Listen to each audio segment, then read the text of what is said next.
Hello viewers, 4DIYers here with another tutorial video for everyone. In this particular video here, I'll be doing a demonstration on 4 different ways on how to remove sap from your vehicle's paint. The same procedures can also be applied to your vehicle's glass as well. Unfortunately, sap can be hard to remove and should be addressed immediately when found in your vehicle. If left on for an extended period of time, it can become quite hard and eventually stain the paint. When removing sap, always ensure the area you are working on, or preferably the whole vehicle, is washed thoroughly to remove any contaminants which may cause scratching. Starting out with method number 1, using rubbing alcohol, or also known as isopropyl alcohol. This can be found in different concentrations, from what I found with 70% concentration and upward. I believe this one I have here is around 90%. Apply the rubbing alcohol to a soft paper towel or cloth. You can dab it onto the sap spot to soak in or simply rub the surface. Light to medium pressure, it's all that's needed. Apply more rubbing alcohol if needed, and eventually the sap will be completely removed. Next is method number 2. Another common product most households have is WD-40. Other lightweight penetrating oils may work as well. Apply it to a soft cloth or paper towel. You can also apply a drop to the sap and then rub the surface just like before. Once done, there will be oil residue on the paint, and this should be cleaned off using soap and water, rubbing alcohol, or a wax and grease remover. Method number 3.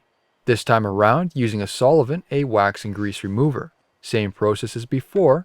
Work the product onto the surface. A wax and grease remover would be the harshest product I'd recommend using on paint. It won't damage the paint's finish. Anything harsher than brake cleaner can damage the finish, either causing staining or deterioration of the finish. A wax and grease remover should be used in a well-ventilated area. And finally, last but not least, method number 4. You can also use a hand sanitizer. While not all hand sanitizers contain an alcohol, this product here does.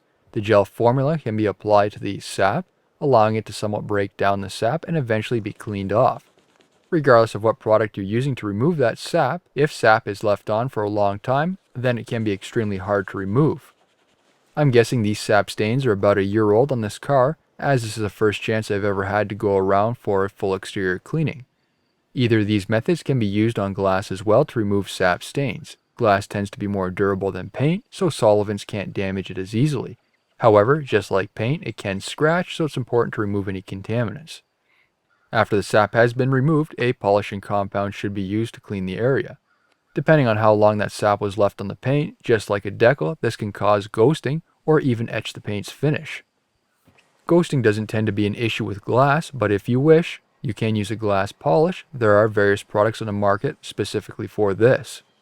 While any wax or sealant has been removed while cleaning off the sap, a new layer of wax or sealant should be applied.